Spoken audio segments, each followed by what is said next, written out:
Okay, so good afternoon from a very cold, chilly, icy, and still a bit snowy UK, although that's going to change over the next week. We've got very heavy rain forecast, which I'm not looking forward to working in for next week, but there we go. A lot has happened since the World Cup semi-finals. There's been lots of corruption scandal in golfing, snooker, ironically. And I've done videos on snooker corruption in the past, and nothing has really changed over the last 4 years or so.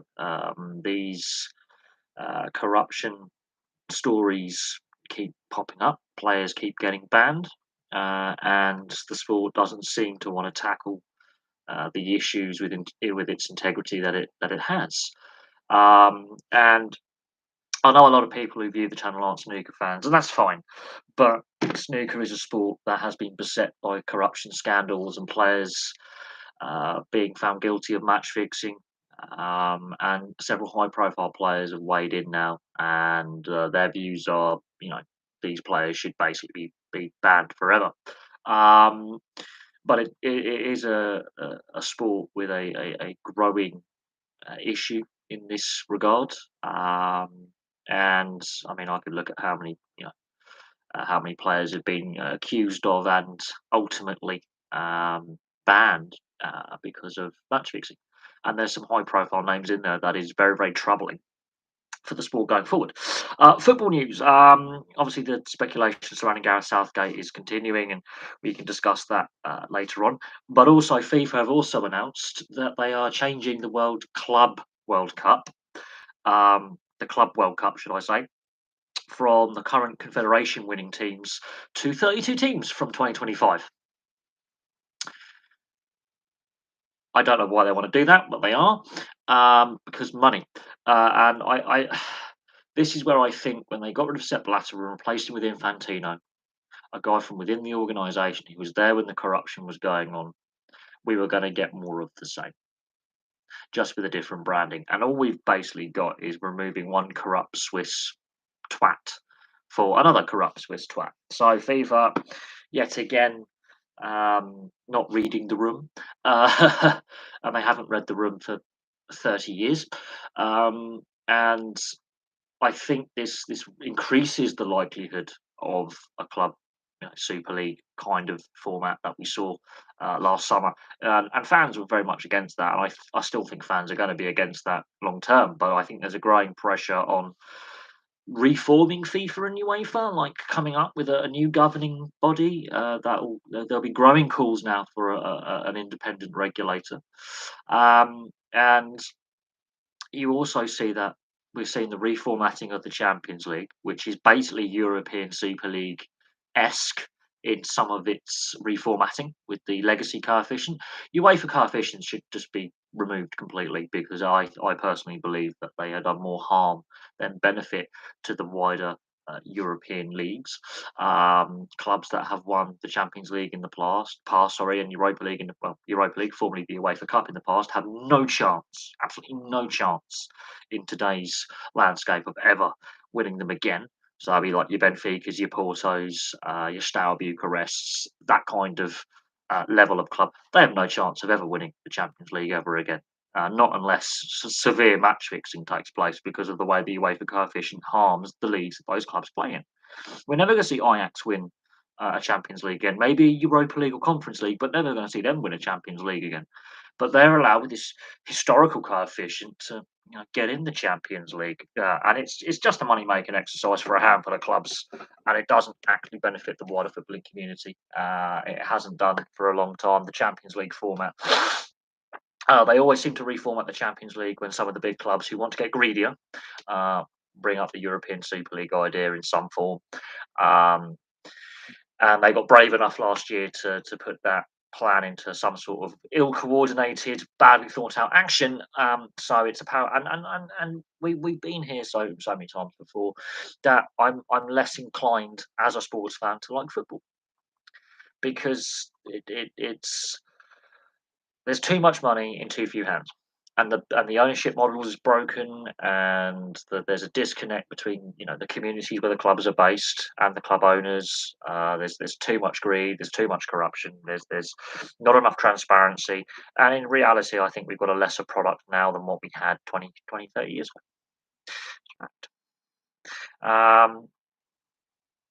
Now, in regards to Gareth Southgate, we've discussed this before after England crashed out against France, and we will continue to discuss this until he gives a press conference and states his intention. Now, the problem is the FA gave him that contract extension before the tournament. They should have discussed contract post tournament, and that's the FA being stupid.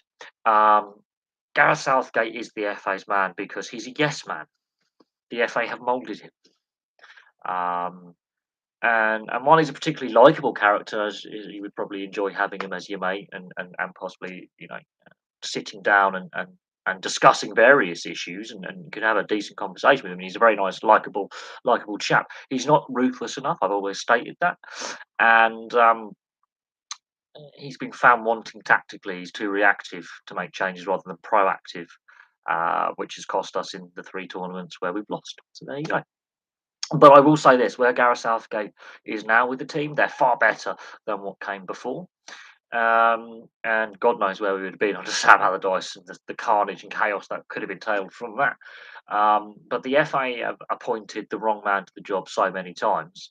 I do believe when they appointed Gareth Southgate, that was meant to be a temporary measure, and it's become sort of permanent. And the way they keep giving his contract extensions before tournaments, not after tournaments, is a head scratcher. So the FA have put themselves in a position that, in reality, no one wants to be in, because now you've got a coach that's unsure about his own future on a personal level, whether he stays or goes, and whether he fulfills the other 18 months left on his contract. You've got the FA who haven't planned for a coaching change because they've given him this contract. He's accepted the contract extension that has been offered to line up a replacement, and there's not a lot of candidates that would suit the FA's style that they've implemented since Southgate's been there, of having a good relationship with the media and changing the team culture. There's not a lot of available characters that you could put in place seamlessly, um, that are sort of FA brand kind of characters. Now, I did suggest like a character like Sean Dyche would probably be actually very, very beneficial for the England setup and the players that are currently in form that are available, a mix of young and senior players. There's no problem. People go, "Oh, Sean Dyche, it's going to be long ball football." Look what you did with Burnley with limited resources compared to other clubs, getting them to seventh in the Premier League with no money. Um, he can coach a bit. Obviously, his relationship with Burnley deteriorated last season. I think he was unfairly sacked and sacked too soon. He could have, I think, turned that ship around, but there had been an ownership change, and the ownership model had changed at Burnley. And with American owners, you get dumb decisions. You get really bizarre decisions from American owners in European football. You really do. They fail again to read the room. And the way the Burnley fans hold Sean Dyche in high regard, now they could play a bit under Sean Dyche. So he's a possibility. He's of a similar vintage to Gareth Southgate in his playing career, where they played at the same time. So he comes from coming through in the 90s as a player to his peak level. I mean, he never really made the top flight, but he was playing professionally at the same time as Gareth Southgate, and that was a good production line of talent at the time.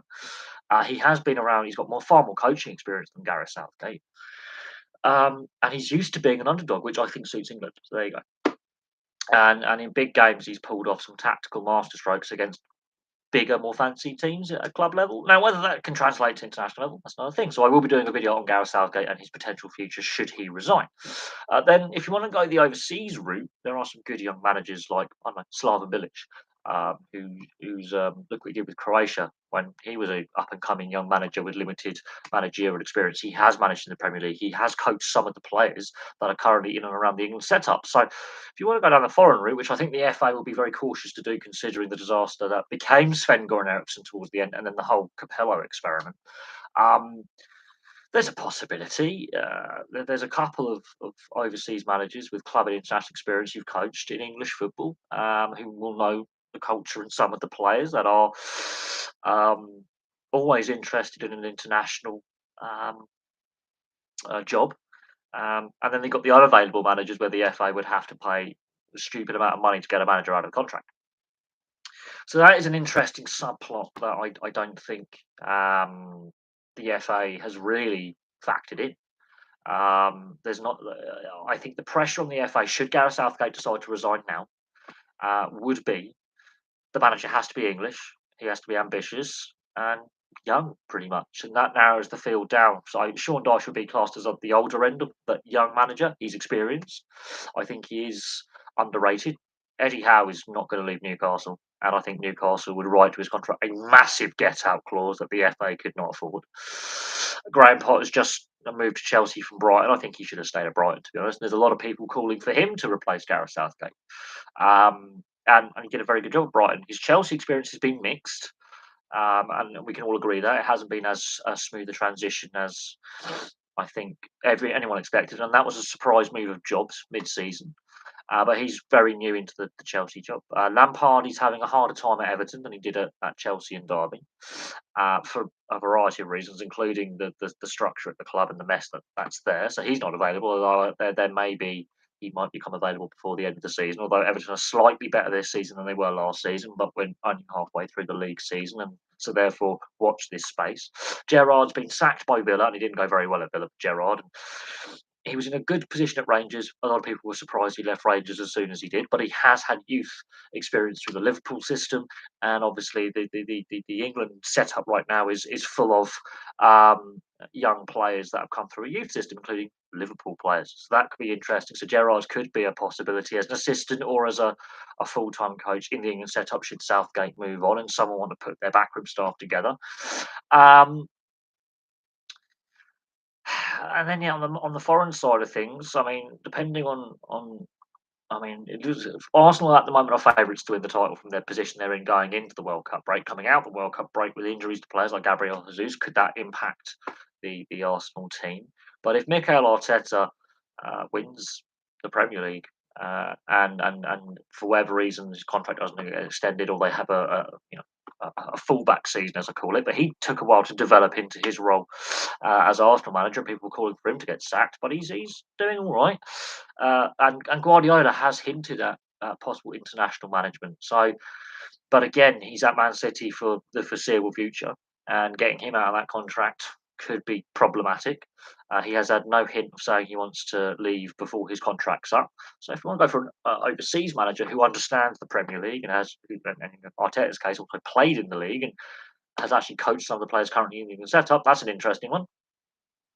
So the FA's got some headaches. The owners should not be on Gareth Southgate to basically sign a new contract days before the tournament starts, or weeks before, however long it was before, as an extension to the next tournament. And then as soon as the last game that the national side plays in said tournament, it doesn't matter how far we would have got, he would have said the same thing. He did it after last year's Euros. Oh, I'm going to consider my position. Did it after the World Cup. The FA have made a blunder by giving him the extension to his contract before, but he was happy to sign that extension. Now, in regards to some things on social media and in the mainstream media, it's been mixed. I've never been a fan of Southgate's style. I think, yes, he's built the good culture and the right building blocks. And I think he should have been, after that World Cup, a temporary manager. I think that should be a short term thing for the next guy to come in and then build upon a good platform that Southgate has built.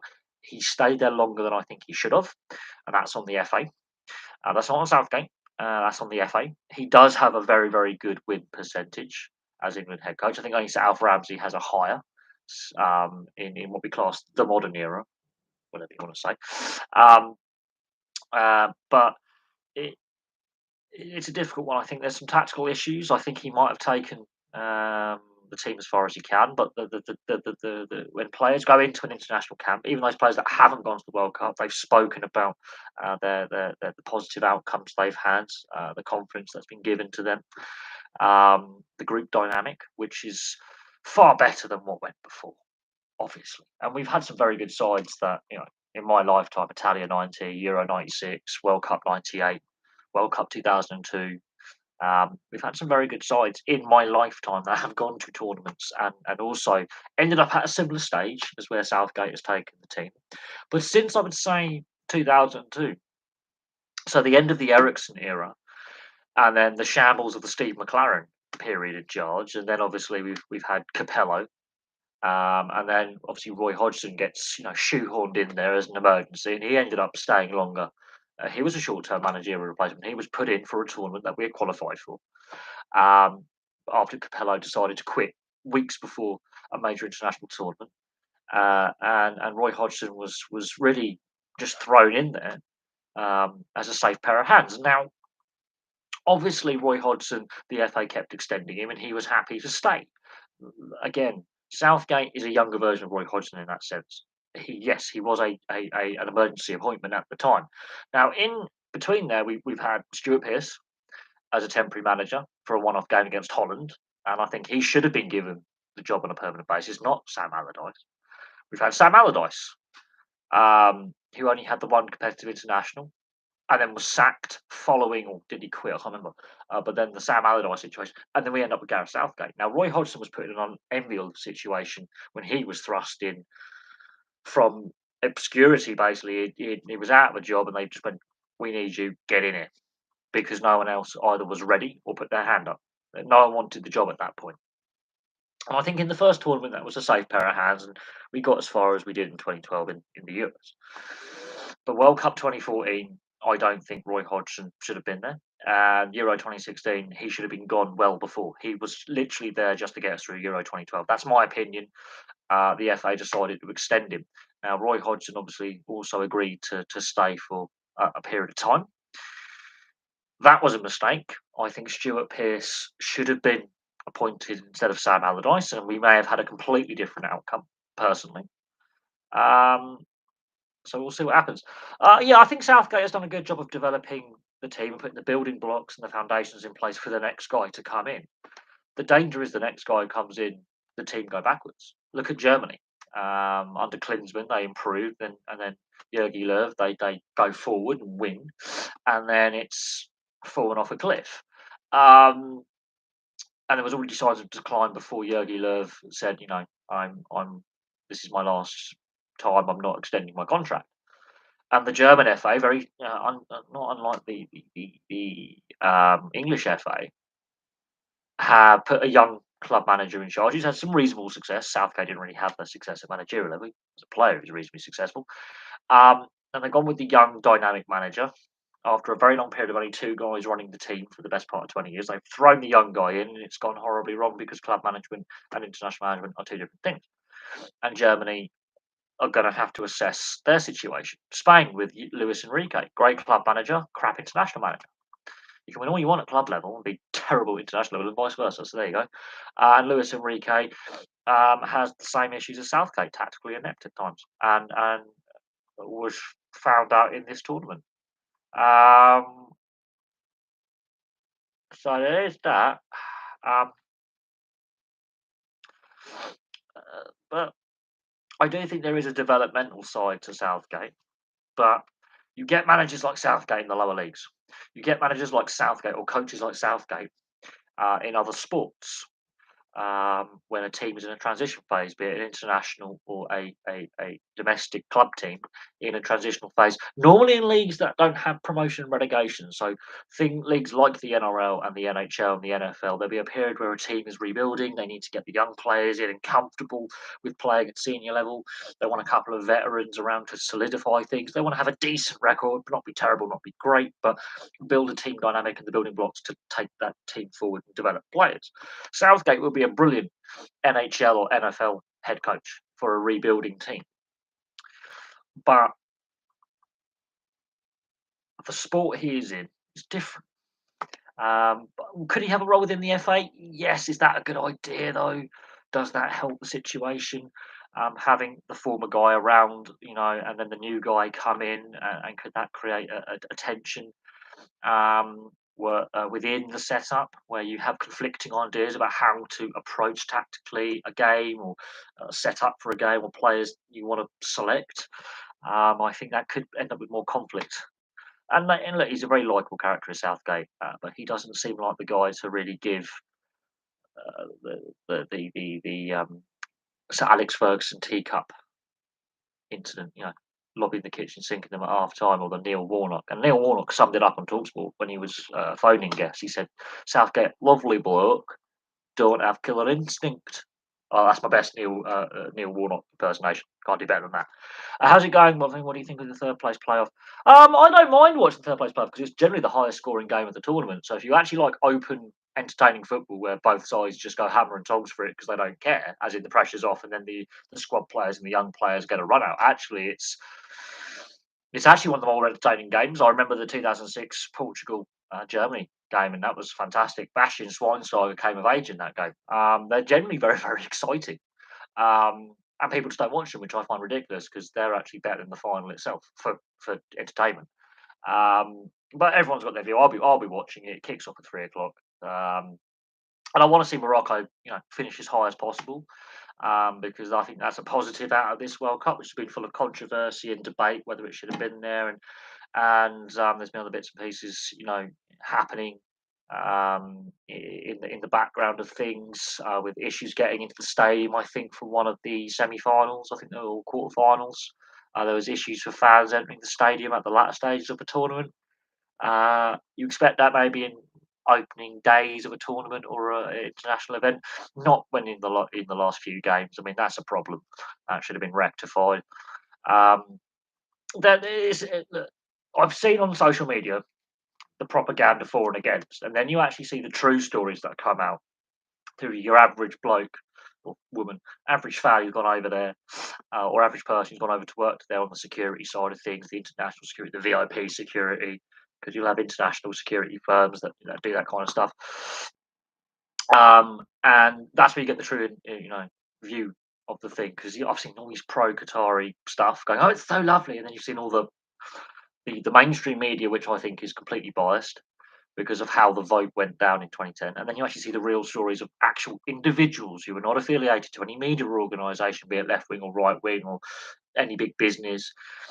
And the views are mixed. The views are mixed. Yeah, it sounds like a post Alex Ferguson Man United situation. The ghost of Alex. Yeah, I think Alex Ferguson's still lingering around Old Trafford. Admittedly, his capacity is limited, but it can't be helping having the old guy there, the old form master when you're now teaching the class kind of thing. I think um, that's a problem. Um,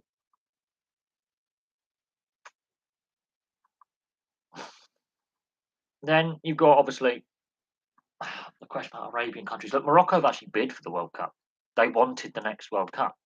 One of the reasons why they didn't get it was the US promised FIFA 100 billion US dollars in revenue predicted.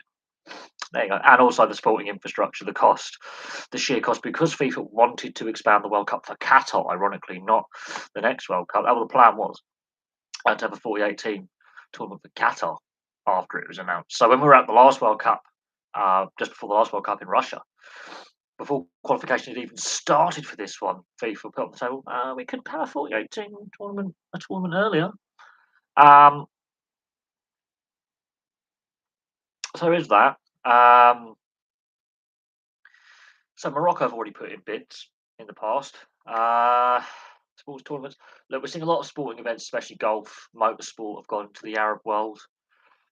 Whether that's right or wrong, that's open for debate. Um, so we'll see what happens.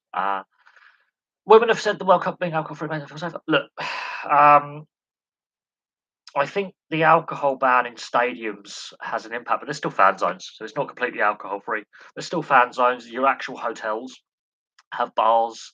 Um, there's in various towns and cities in Qatar. There actually are European enclaves. So it's not completely alcohol-free. It's only full alcohol bans for Muslims and Qatari citizens. But if you are a Westerner over there, you can still obtain alcohol. It's just in the stadium area. So that's a misnomer. So again, slightly twisted reporting there to give a false narrative. Um, but I think the reduction in alcohol, I think, was a problem. But bear in mind, in France, they ban alcohol in stadiums. And France, this last couple of seasons, has been littered with crowd trouble. So just because you put an alcohol ban in place around a sporting facility doesn't actually get rid of violence. I just think because of the strict laws, anyway, if you get caught misbehaving, you're in a lot of trouble. A lot of trouble. If you get caught with anything on you shouldn't have, you're in a lot of trouble. and that includes political literature, even if it's anti-Britain. It doesn't matter. It's classed as propaganda. You're in trouble under their media laws. Um, I think the location as well, and going to the Middle East isn't cheap. And with what's happened globally, especially in the UK at least, but also across Europe and North America, with the rising inflation and stalling economies, and what's happening in Eastern Europe, that's had an impact on travel and costing it. Uh, I think it's not cheap to get out there. You've got to have money, and yeah,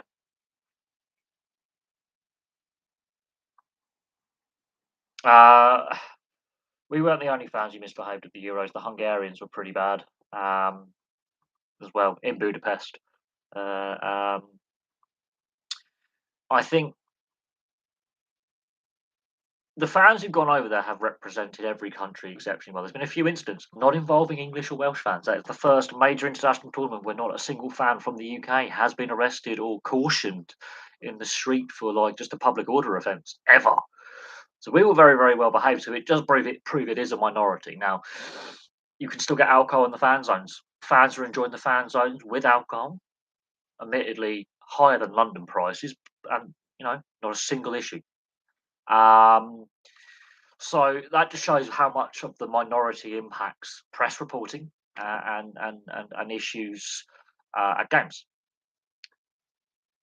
Um, Actually, more of the issues have come with the South American and Central American fans have had a few issues, and other European nations. There's been issues there as well, but for the most part, there's not been a lot of reports of unsightly scenes. There have been issues with ticketless fans at some of the stadiums and ticketing issues that have led to some frustrations. There's been issues with some of the fan zones not being fully equipped for the amount of people. So the logistics side of it, the infrastructure side of it has been exposed.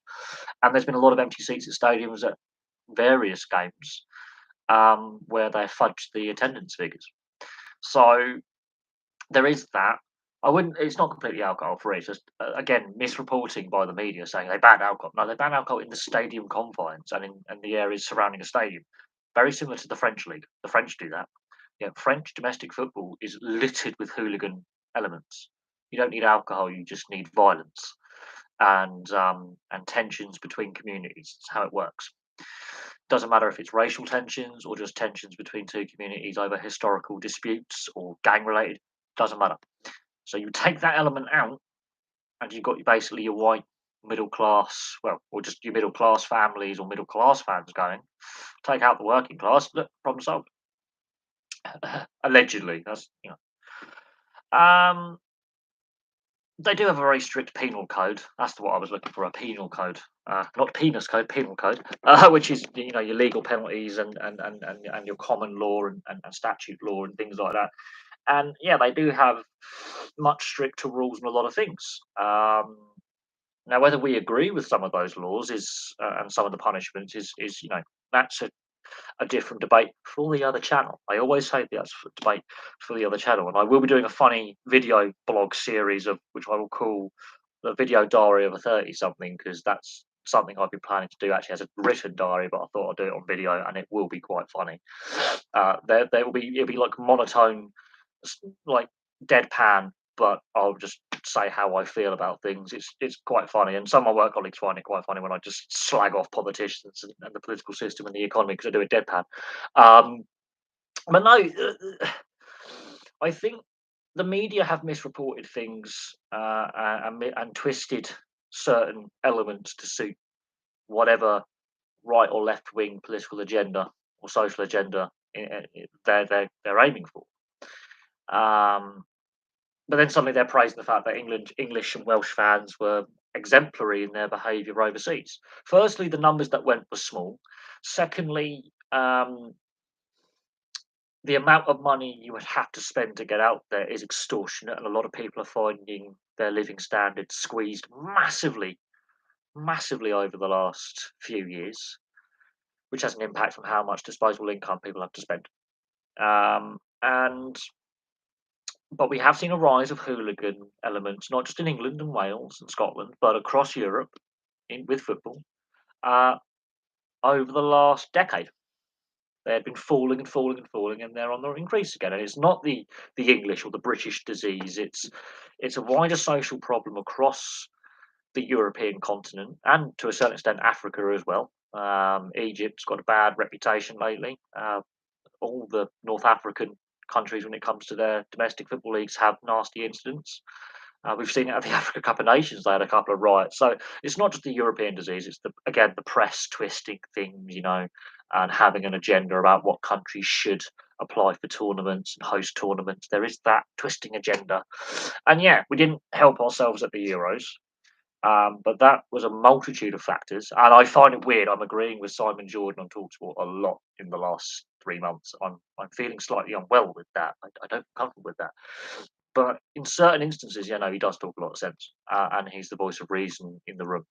Um, no, but eh, the the situation we find with Qatar, the issues that have come before and during this World Cup, were highlighted before any stadium groundwork was done in about 2012, 2014, that kind of period. They don't know preparatory work on building the bloody facilities until quite late on.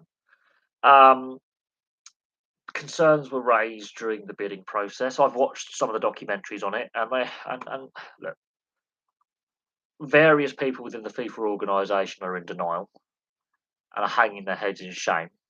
And there are other people who've made a lot of money in back pocket deals who were never prosecuted, who are still in their positions within the organisation and within their domestic confederations and domestic FAs, who are laughing all the way to the bank. Um, and some of the couple of the documentaries I watched really highlight the lack of transparency that sports governance, it's not just a football thing, has. And yes, I enjoy football a lot less now than what I did, you know, a decade or so ago. A lot less. I enjoy a hell of a lot less. Um,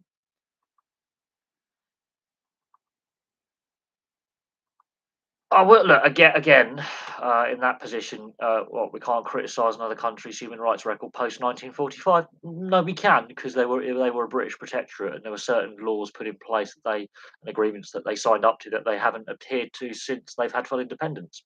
So yes, we can with legal law. Look, it's the British media. They always demonise a small incident or whatever happens, they demonise the majority because a minority cannot behave. Now, the Euros final is a very exceptional set of circumstances. The Champions League final in Paris this year was an exceptional set of circumstances, and a lot of it comes down to the security, the organisation, and the policing. Um, and the US also were bidding at the same time for the last two World Cups as well. It wasn't just us. There were several other nations putting in very serious and strong and well-founded bids, you know, uh, which no one would have complained about. But they didn't have enough bribes, and even Greg Dyke, who I don't particularly, I'm a bit torn on Greg Dyke, and he was chairman of the FA at the time, and he's even admitted we had a bribery pot. We just didn't have enough money for bribes. But um, going into the bidding process for these tournaments, Greg Dyke was like, "Well, we know," and I've said this before in my comical deadpan kind of way of doing things. Um, Greg Dyke admitted, like, we had a budget set aside for corrupt purposes. They admitted that they had to bribe individuals within the organising and voting committee to get over the line, and they just didn't have enough. They had enough to bribe, I think, three officials. 1.6 million is what they set aside out of their budget for the bidding process to bribe FIFA officials with. Qatar have an unlimited pot of cash, so they were bribing every FIFA official. And Greg Dye admitted, like, we didn't have enough money to bribe people. It's the only way to get a tournament. And so, therefore, if a tournament is eventually awarded to England or the UK and Ireland, which I think they want for the 2028 Euros or something, a lot of bribery would have to take place. I think UEFA is a cleaner organisation than FIFA, but I don't think England or the UK is ever going to host a World Cup ever again. Um, but it's the only way. And if for some reason they knew going into the bidding process corruption would have to be involved, they didn't want to go down that route, and that is a problem. When the good guys and they didn't want to go down the route that everyone has to. So there were several nations who put forward bids for 2018 and 2022 because the bidding process was done at the same time. And Russia, we know, are dodgy. Right? Qatar is something else. Russia has a sporting foundation and sporting infrastructure already in place, whether there's good or bad behind that. And we now know what's come out about Russia to do with the Sochi Olympics, and some of their players are allegedly being roided off their nuts at the World Cup in 2018. But they had, a domestic league structure that's been in place for a long time. Their clubs have played at the highest level in Europe for a long time. Qatar is just there. It's a country shaped like a penis. It's attached to Arabia. I don't know. I think we should be a country leading the criticism. We're a founder member of the United Nations, for Christ's sake. We're on the United Nations Security Council. The problem is our media have twisted certain narratives, and it's not just our media. It's the French are heavily involved with how this world. Look, I find it highly suspicious that the French have made the final after a dodgy refereeing performance in a quarter final, when the Qatari and French governments, during the bidding process, were actively involved in nefarious dealings to get a defence contract for fighter planes and then an airline contract for Airbus airliners. As and Platini was involved in all that as an intermediary, and Platini was the guy who was the key figure, and Platini's been implicated in bribery and corruption. Oh, and the two best players playing in the final both play for PSG, who are owned by the Qatari royal family. Just let that sink in about some of the conspiracy theories that are abounding. The French, the key European nation in granting the Qatar World Cup because of dodgy trade deals and military infrastructure deals worth billions to the French economy at a time when the French economy was a bit iffy, under a previous president who is much maligned in French history, Nicolas Sarkozy, who was seen to have a lot of dodgy dealings going on. And Michel Platini, who was obviously quite, I think his time spent in Italy might have rubbed off on him. We now know is a crook, and was taking lots of bribes and being, not declaring his taxes and various other bits and pieces of financial misdoings. And lo and behold, their biggest club is now owned by the Qatari government, and Messi and Mbappe and several other players who are actually playing in the final play for PSG. Let that sink in and then draw your conclusions.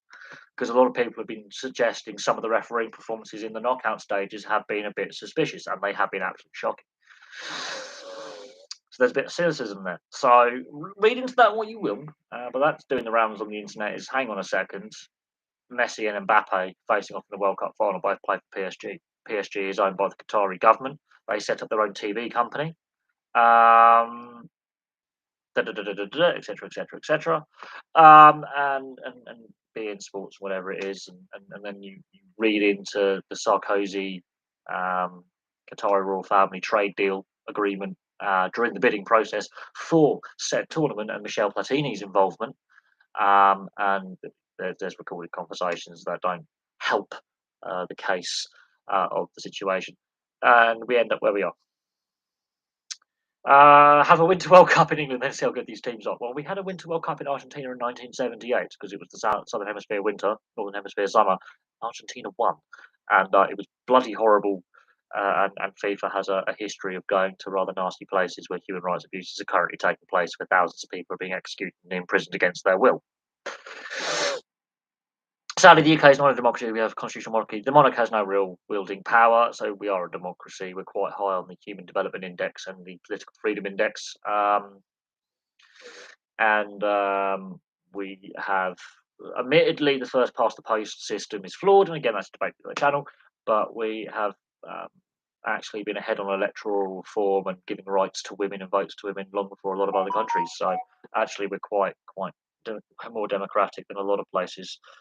Which is quite interesting, actually. Amongst the most democratic countries in the world are the lot of constitution. Yep, Denmark, Sweden, Luxembourg, Belgium, Holland, us. Yep, you're right there. Having a steady pair of hands as head of state, but then having regular elections for the prime minister is pretty good. The French presidential system is as close as you're going to get with a republican system to a constitutional monarchy sort of thing. And that's more autocratic than democratic, and it's a very corrupt system. But that's as close as you're going to get.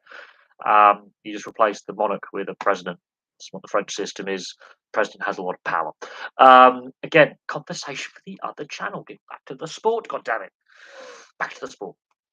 But talking about corruption, obviously, I started with the snooker debate and what's going on there.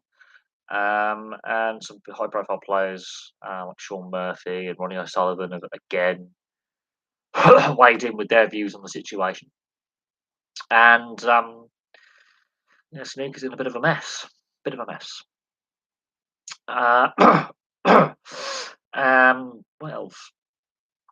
Oh, the NHL is proposing that they go back to an 84 game schedule over an 82 game schedule. For what that's worth, and that's becoming a debating point. Um, and you can have a balanced 84 game schedule. It's doable.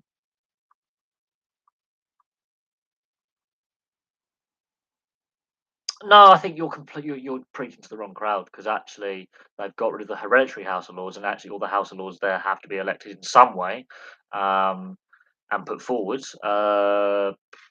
Technically, um, the upper house is very weak in its powers, and first past the post is actually the most stable voting system because you actually get more stable governments out of it rather than the alternative vote system, which means to a lot of constitutionally sort of mumble jumbled coalition governments that collapse on a daily basis. Just ask the Italians how many governments they have in a year, and then you realise the Conservative Party isn't that bad when you could have 3 or 4 prime ministers in a year, not just a one off, but on every year, which has happened quite regularly.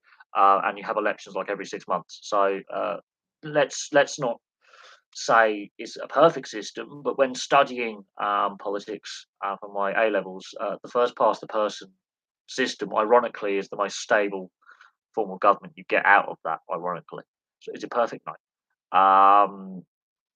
Is it the most stable? Yes. Is there flaws to it? Absolutely. No system's perfect, but it leads to the most stable government. How many coalition governments has the UK ever had? Let that sink in. How many coalition governments have the Italians, the Germans, the Swiss, the Belgians, the Dutch? The Dutch don't have a functioning government right now. They have a caretaking government. Let that sink in with their prime minister.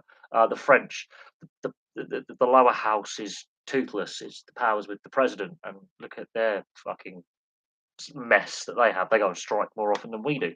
Um, and then don't get me started on the US midterms and how their politics does not work and has not worked since 1945. Um, don't get me wrong, the Conservative Party is a shower of shit, but the Labour Party is also a shower of shit. The Lib Dems are there.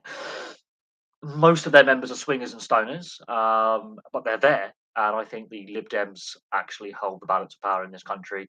We've just gone full circle over 12 years. Um,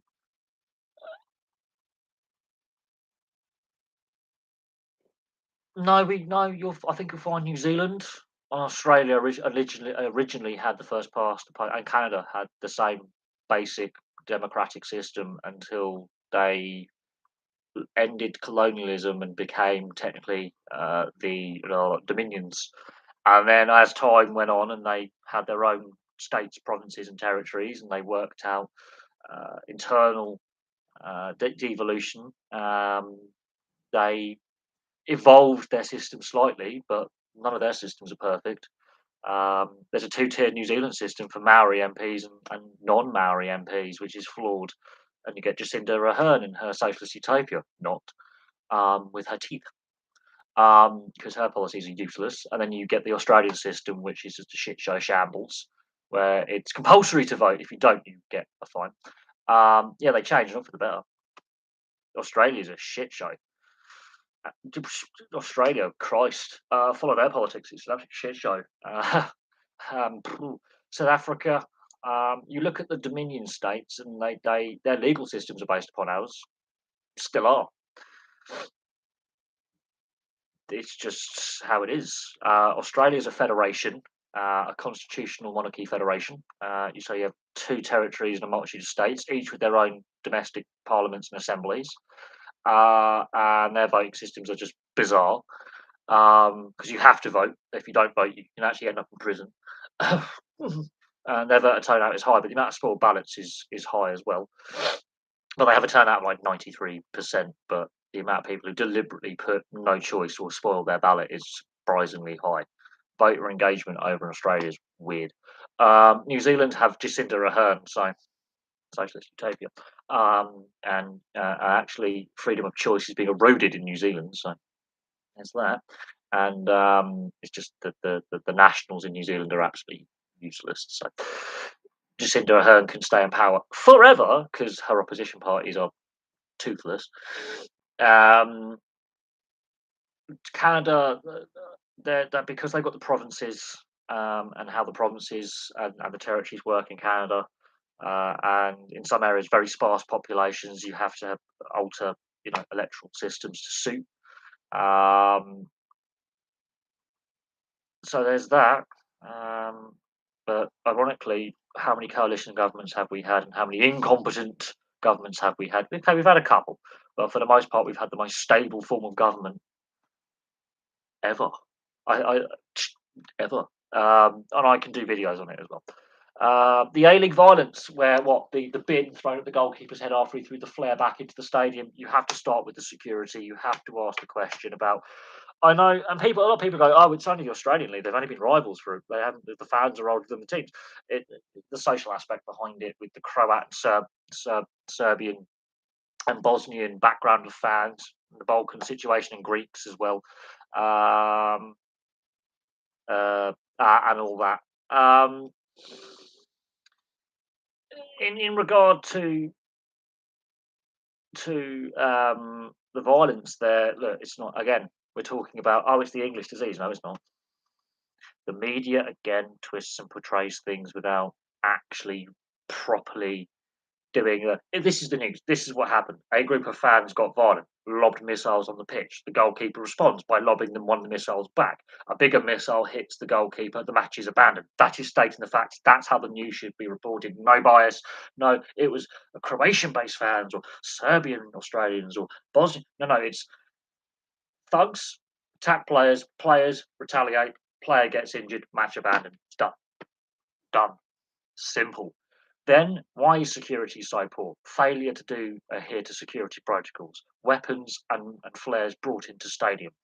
Then that's where you can go. There has to be an investigation why this happens. The A League then has to look at its protocols it puts in place, and we're not talking about the background of the sets of fans, be it Croatian Australians, Serbian Australians, Bosnian Australians, and Greek Australians, because there's a big Balkan influence in that part. Of the world. And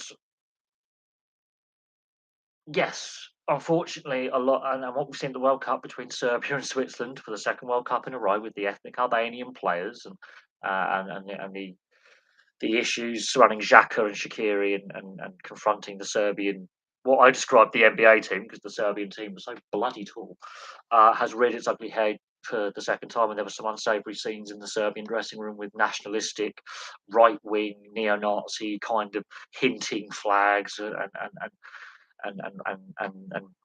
there is clearly problems.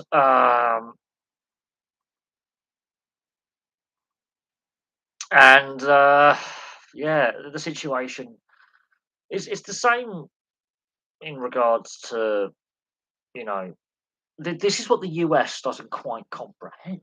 And when American owners, but we love the passion of the fans. They're not fans; they're hooligans, and they're killing each other. But we love the passion. No, because they think fans from Philadelphia are bad. Phillies fans lobbing beer cans on the pitch, or like Flyers fans lobbing beer cans and beer bottles at hockey players because the referees had a shocking game. They obviously haven't been to a fierce rivalry match in Europe or Australasia because fans get. I mean, I remember. I can't remember. It was Man United Roma, and there was a battle on one of the bridges over the Tiber where like 10,000 Roma ultras turned up, and then Man United's hooligan firm were there outnumbered, and then the Lazio ultras turned up to support the United hooligans and the United firm, and there was clashes with axes. They tooled up to a point where axes and machetes and chainsaws were used, and I'm not joking, and there is video footage of that. That's way back when. There was an incident, obviously, where I can't remember where it was. Liverpool playing someone in Italy, and I think it was Roma again, and a Liverpool fan ended up in a coma. Um, and there is obviously the Americans don't fully understand this when they buy into, and they're obsessed with the European football and the Champions League and all the European leagues, and they get a hard on and just wank themselves silly over it. And then you look at their fans, and they are so unprepared for the next World Cup. They're going to be in for a massive, massive shock with A, how much we can drink if fans decide to. B, how violent minorities are, and it is a minority, can be. And you will see this where you will be at an international, and there will be fans of different clubs supporting the same national side, beating the crap out of each other. Um, and this just it is brutality. South American fans are the same. The Americans soccer are going to be in for a culture shock, massive culture shock. Especially if they say Serbia and Croatia are drawn in the same group or the knockout stages. Do ethnic Serbs and Croats from Bosnia get the option to play? Well, there's a reason why it's called Bosnia and Herzegovina. There's a demarcation line in the middle, and there's dual parliaments and stuff. It's complicated. On that one, I don't fully know, but the former Yugoslavia, the breakup and the aftermath is a complex issue that we'll see. Long time no see. Hope you're doing well.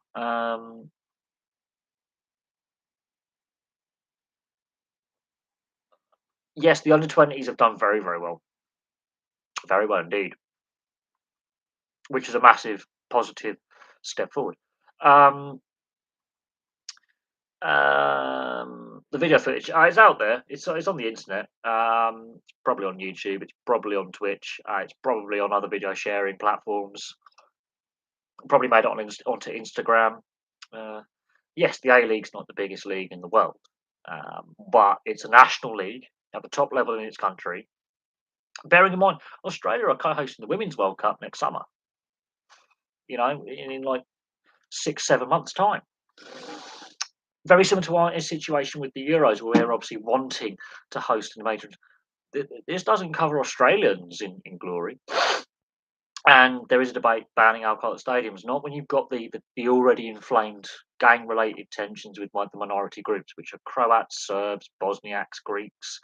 Then you throw in the Lebanese community and the Turkish community, and then you throw in these other minority communities into the mix, which have a gang kind of culture as well, postcode wars, which Melbourne and Sydney are suffering right now, predominantly Sydney, but Melbourne has these ethnic street gangs, and then you have a bubbling hotbed of tensions, of uh, underemployment.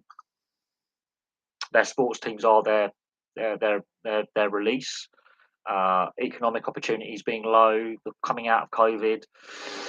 There's a lot of tension simmering under the surface in Australia, in Melbourne and Sydney, and it's bubbled up in Melbourne. Now, it could bubble up in Sydney in the next match, for example, in the league.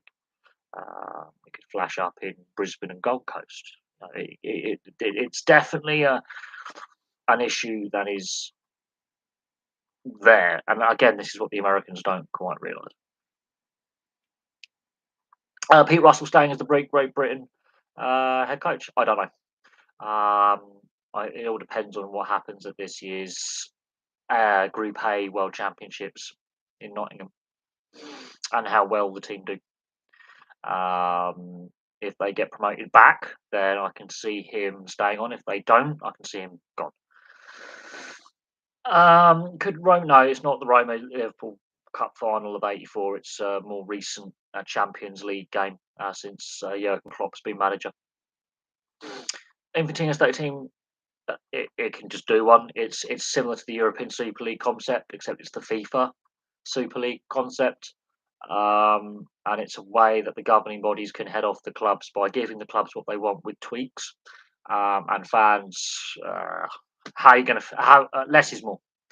Less is more, in my opinion. But there we go. I'm not a fan of it, and I think Infantino cut from the mold of Blatter and the others of FIFA from before. So FIFA not reading the room clearly.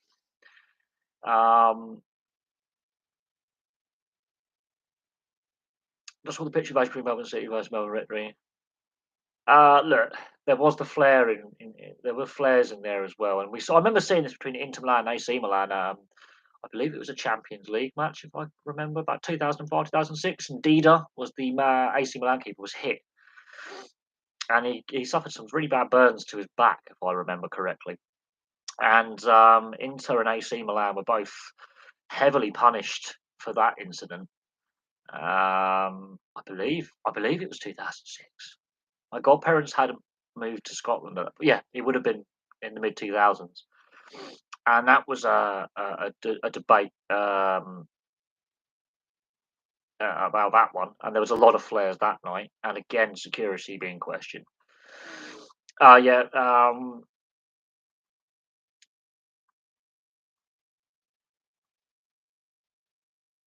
There are too many flares. Oh, look. How again? We're told. Well, I've been to major stadiums. I've had my bag checked at more, local regional ice rinks. I've had my bag checked for like you can't even bring a bottle of Coke or a can of Coke in because it's deemed as a weapon. It's ridiculous. But when I went to Twickenham, I had bought a 6 pack of Fanta for the day. And they were like, you can't bring them in. It's like, well, it's rugby union. So I drank all 6 on the spot, and the guy was like, "What?" It's like, "Well, I've paid money for these. It's going to be a long day. I'm drinking the old fucking lot." And the security guard didn't like that. But that was post 9/11. I remember that liquids and all that. It's a brand new 6 pack of Fanta, so I drank the whole lot of Fanta. It's quite hilarious actually, because I really need to go to the toilet almost immediately afterwards with the amount of carbonated fruit juice in my bladder, which is quite funny. I remember when the Leeds keeper and Grealish were attacked. Oh yeah, I remember that. And there was Chris Smalling was attacked at a game not long before. The same roughly. So there was a Leeds keeper, Jack Grealish was at Villa, and I seem to remember it was Chris Smalling, and that was in the space of about 2 weeks. And people laughed at me, going, "Oh, he just pushed him. He's not. Yeah, the guy could have a fucking knife, you moron." Um, um, yeah, that sums up where clubs are doing things on the cheap, because when it comes to policing, you have to foot the bill. And the police will say this is what we want, and the clubs will. There's again, Simon Jordan's covered this when it comes to match day security, and Chris Kirkland. Oh, that was a lot longer ago. Chris Kirkland, oh God, he's a bit of a one, isn't he? Fanta man. I think I was about 14, 15 at the time I went to Twickenham last. I've been to Twickenham 3 times. But one of my ex-partners used to live near Twickenham, so I used to get the train to Twickenham, chain trains to go to Sunbury on a regular basis between 2011 and 2012. I remember the first time I took the train to my ex-partner's house. Ironically, the irony thing is, she only lives up the road from me now in Wokingham, so it's gone full circle. That was just weird. I bumped into her the other day. She was not impressed. Neither was I. I was like, "Oh, it's you." And she was like, "Oh, it's you." I'm like, "Getting the train. I'm fucking off out of here. I'm going home." But the first time I got the train to my ex-partner's house, this is when I was in my early 20s. It was just before the 2011 Rugby Union World Cup, and it was a warm-up game between Wales and England.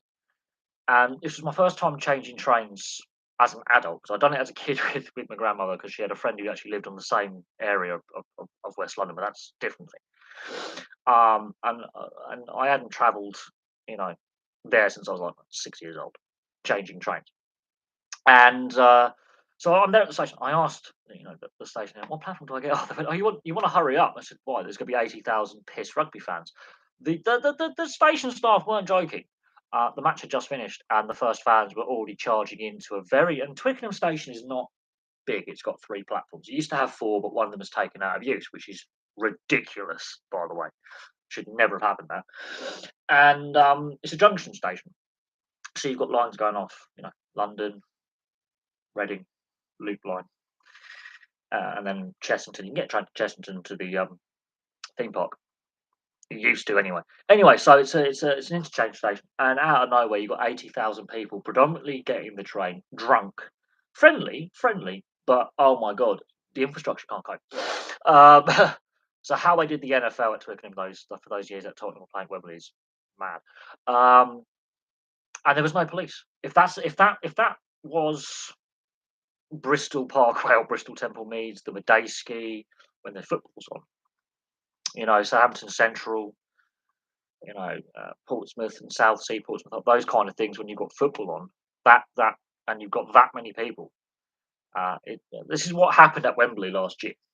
The infrastructure couldn't cope, security was poor, the policing was poor, too many bottlenecks. Now, rugby fans are a complete different breed to football fans. Completely different breed. I've been to many a rugby union match over the years. I've played obviously for my local club. Different breed. Fans from different teams can mingle together pretty much. There's the occasional drunken idiot, but for the most part, it's jovial banter. There's not a lot of hostility. Rugby league's slightly different. There's a little bit more hostility there because of the working class roots. But both codes of rugby, for the most part, they're well behaved. There's a few flashpoints, but for the most part, you don't need stupid amounts of policing because they're going to be pretty jovial and friendly to a point. But what that day proved to me was the infrastructure, which still hasn't been upgraded at Twickenham Station, by the way, and then Richmond's the next one up the line, was woefully underprepared for 80,000 pissheads. Look, and then you fast forward a decade, Wembley last summer, 80,000 coked up pissheads, less jovial, more problems. But the same principle applies. Is Wembley, the infrastructure, they hadn't upgraded the infrastructure when they rebuilt the stadium. They should have also, when rebuilding the old Wembley to the new Wembley, also invested in the transport infrastructure to allow increased capacity. They should have reduced the bottlenecks getting to and from the stadium. Local residents in Wembley have long criticised the rebuild, long criticised. And I don't know what locals around the Twickenham area feel about having two massive rugby stadiums. You've got the Stoop, which is a decent sized Premiership stadium, and then you've got Twickenham itself with a housing estate in between. I don't know how the residents in Twickenham feel about having, you know, a lot of sports fans who generally are drinking quite a lot in their area. Thankfully, if that was football, I wouldn't want to live in Twickenham. Rugby, I could deal with. It's the same with the Oval and Lords in London cricket when Test matches are on, and you've got anywhere from 20 to 40 rather drunk, jovial cricket fans. Again, unless it's India Pakistan playing a one day, international T20 international World Cup, generally there's no problem. Um, but again, you have to factor in transport links, etc. I mean,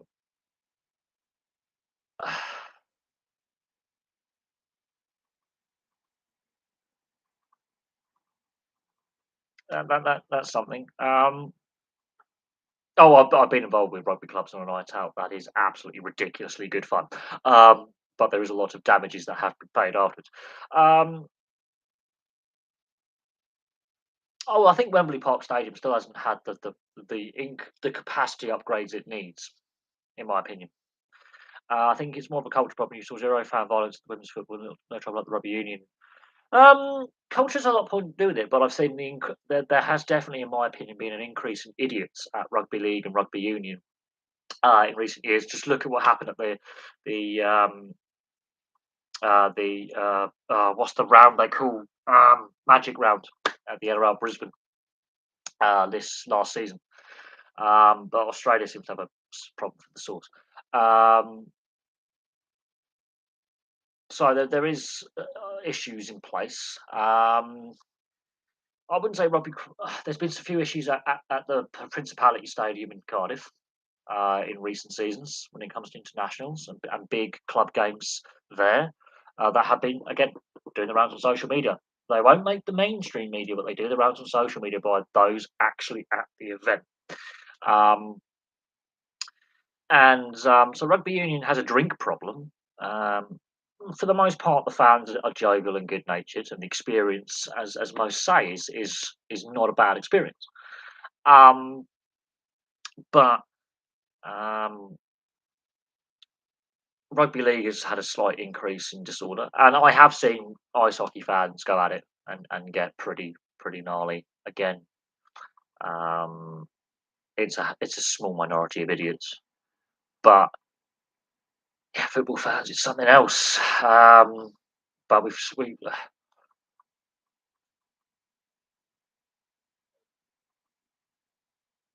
well, yeah, there is a culture aspect to it. The demographic of fans for each sport is different, and I think the more violent the sport, the better behaved the fans. Ironically, as well, rugby league, rugby union, ice hockey. The more aggressive the team sport is, the bigger the collision sport, the better behaved the fans are, for the most part.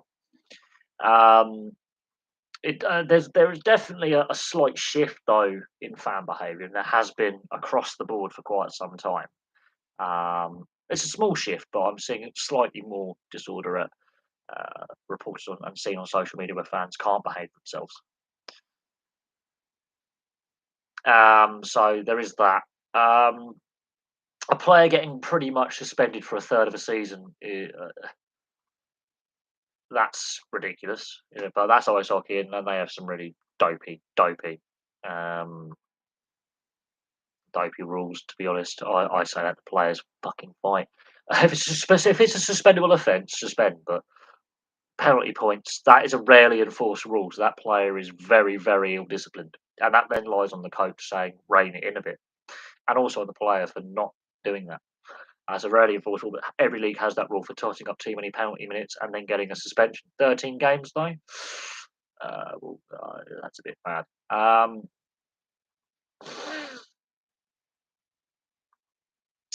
I feel for any residents living around Anfield. I feel for any residents who live near any major football stadium. Stadiums like the Medeski are not actually near urban areas that have housing.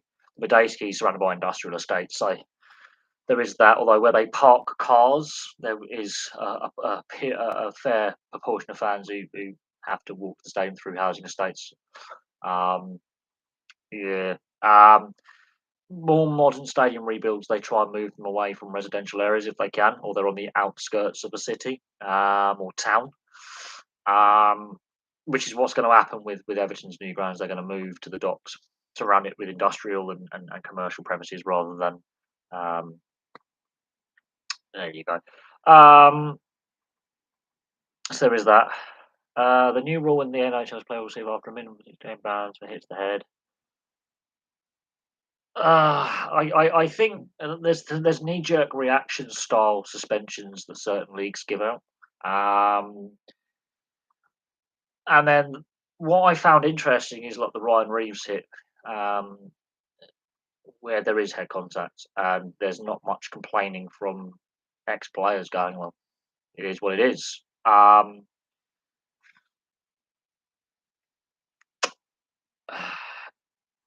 Yeah, I when you have reactionary, and I do think the inconsistency. So when a player gets called up to the higher level, he's used to one level of discipline where if it's deemed to be serious, how foul play is up to 6 to 10 games, and he can get away with the 2 game suspension that carries is a carryover when he drops back down if he's on a call up. Consistency across the board. The governing body needs to go right. We're the national governing body. You're the leagues that are underneath our we need to have a unified governing body in a sport. And go right. This is what is allowable. Um, change its name after winning the championship.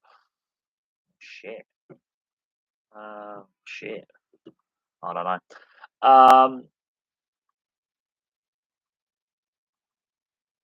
I think the Ice Hockey UK needs to be the governing body.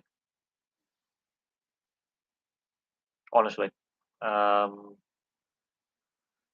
the fact that a handful of teams voted against, and they're the ones with the power within the game in the UK, leaves us with a Scottish league system that's got the Scottish governing body, the English and Welsh having another, and then the whole one governing body needs to bring it all together, and we need to have consistency in regards to officiating and punishments, and it needs to be a consistent level of okay, that is the same for this league, and this league, regardless of the tiers in the system and the development level in the system.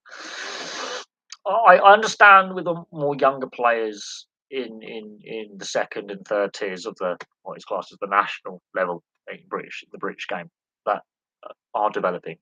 But there's enough senior players in there and ex-elite league level players in there and overseas players in there for it to still be a senior league. And and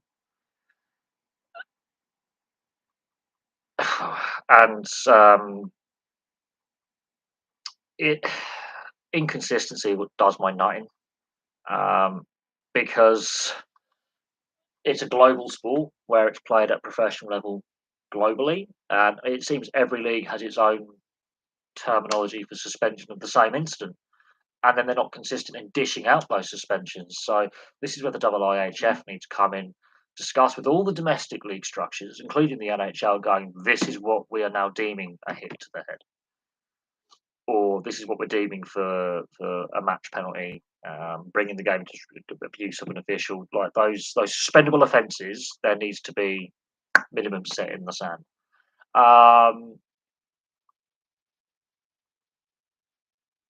The EPIHL failed for reasons because Manchester. They could rebrand to that, but in reality, the EP, I think I agree to a certain extent. The quality was better. It was a more vibrant league with a smaller gap between teams, and it was a more competitive league structure. But unfortunately,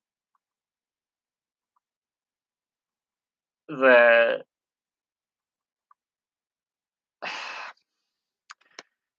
economic circumstances also have impacted that, and how it stayed viable for as long as it was surprises me.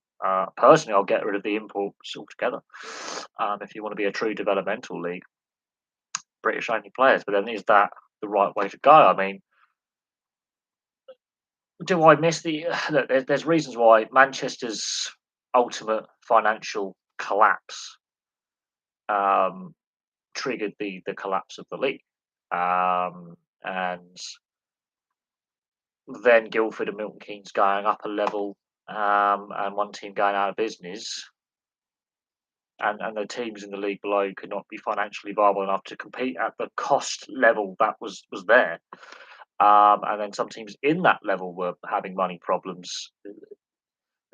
There were cost implications at the time, and the economic situation and the economic landscape is vastly different now than what it was a decade ago. uh, about that when the league was at its peak, and I was regularly going to games as well. And so the landscape has changed massively, and it's the same for all sports leagues. The landscape has changed massively since the financial crisis. The only sport that seems to have carried on business as normal without any care or consideration for running costs and trying to be as financially viable as possible seems to be football, European football. And I think that's caught up with them now over the last 12, 14 years. Um, I wouldn't say British ice hockey's past its peak, but I think the EPIHL, which was the second tier, um, the way it was financially structured off the ice, and well, it was a good quality league. Don't get me wrong. I think it was a far more balanced league than the elite league. But unfortunately, a team went bust, and two teams were going to leave the league without being properly replaced and thought ahead. One team left a season early, and then anticipated. They were aware of one team going up to the elite league, but one team going out of business, and then a second team going up to the elite league a year or two early, without having any forethought and planning, killed the league. Now, when the EPIHL, which was the second tier at its peak, it was really good to watch. It was good quality. The players playing it were good quality. Um,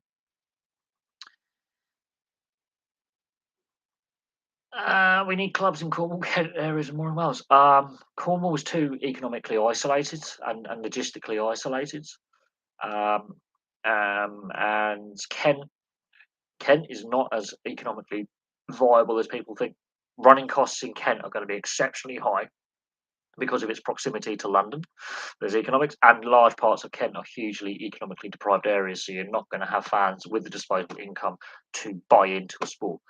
Um, have I been following at the NHL? Yes, I have to a certain extent, not as religiously as other past seasons. But Ryan Reynolds is involved with an attempted buyout of the Ottawa Senators. He has to be involved. The NHL have been very, very clear that whatever ownership group comes in, he has to be a stakeholder because it actually increases the profile of the league in the US. He's declared his intentions to be part of that ownership group. Um, so there's that. What do I think is better, League Ice Hockey or Super League Ice Hockey? Um, the ice hockey that I think the Super League was not financially viable in any way, and there weren't enough British players playing in it, which killed it. And I think the Elite League is a more financially viable competition. It's got more British players in it, finally.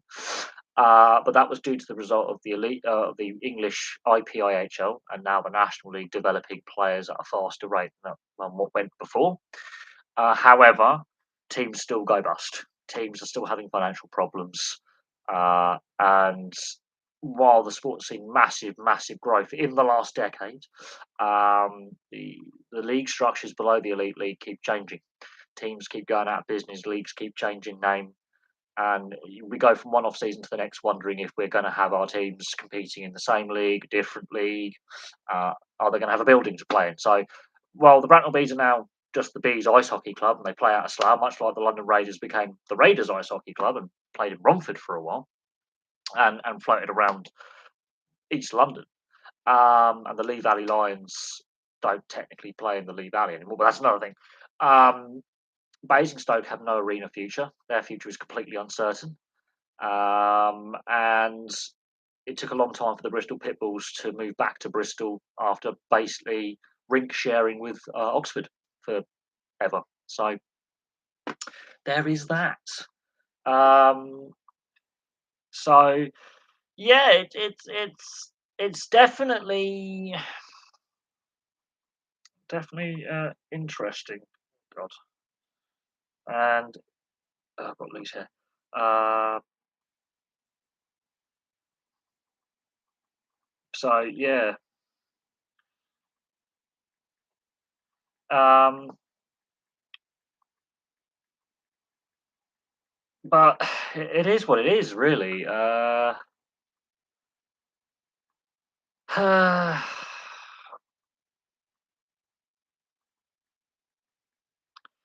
But at the end of the day, I think firstly we don't get a lot of discussion in regards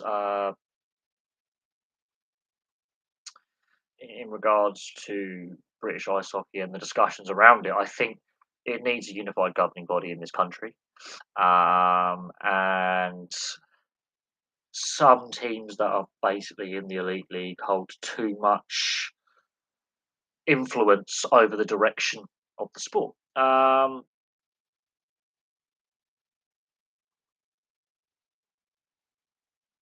think the elite league may have to look at the national league and a merger and working with changing the structure. I mean, Glasgow or the Braehead clan or Glasgow clan, whichever way you want to call them, they've changed their name a few times. They've got arena issues with the arena owners having financial problems. Um, and Manchester have constantly had money issues. It doesn't matter if it's what Manchester iteration you have, and the Manchester Phoenix went bust in the second tier, which ultimately led to the complete restructuring, which was the 2017 NIHL season, which was a complete and utter shambles. It was. Hull have gone bust several times. We're on our third professional Hull team in a decade. the Stingrays and the Pirates went before. Um, they've always produced good players from that part of the world. They've got a good arena, but there's that. And yeah, the Sheffield Steelers and Nottingham Panthers, predominantly the Sheffield Steelers. There's too much influence from them on the direction of the sport in this country. And Fife and Dundee will carry on. It's just they lose their biggest rival in Scotland. They become a bit geographically isolated because Edinburgh have gone out of business. Unless Murrayfield are allowed to enter the league fold that they applied to when the Edinburgh Capitals went bust, the Scottish ice hockey is in trouble, and some of our best players come from Scotland. So there is that. And I can't see the Manchester Storm surviving in the NHL National with the reduced revenues and the fact that a lot of players are going to be looking for a new team to play for. There is no way, because I'm surprised the EIHL hasn't proposed a new league, even if it doesn't come to anything. Just propose will be again governance. It's not for people not wanting to buy into the sport and support the sport, and certain teams having longevity like Fife, like Sheffield, like Nottingham, who've survived everything the sport's thrown at them, economically and on the ice. The situation now comes to a point about,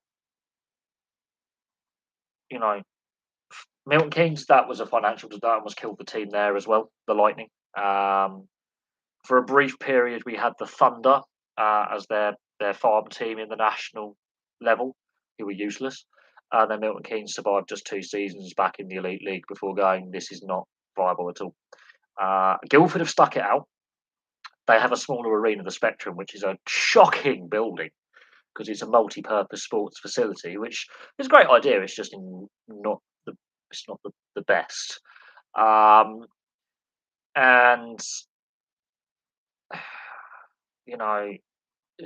again, I had Manchester Storm. I've not played there. Look, Manchester, whatever team, because they actually play in Altrincham, which is part of their problem. They're not actually playing in Greater. They are in Greater Manchester, but they're not in Manchester. They're in Altrincham, so automatically they should be the Altrincham Storm. Really, they would have get a better, community involvement. They've had arena issues, but financially, whatever team is in Manchester is just badly run. And then you just by dropping them out of the league or putting them in the league below, doesn't solve the problem. In fact, they're going to have reduced revenues playing in the league below, and then you just removing failure from one situation and putting a failed team in another situation where it doesn't work. And technically, Altrincham is Cheshire, yes. So there is that.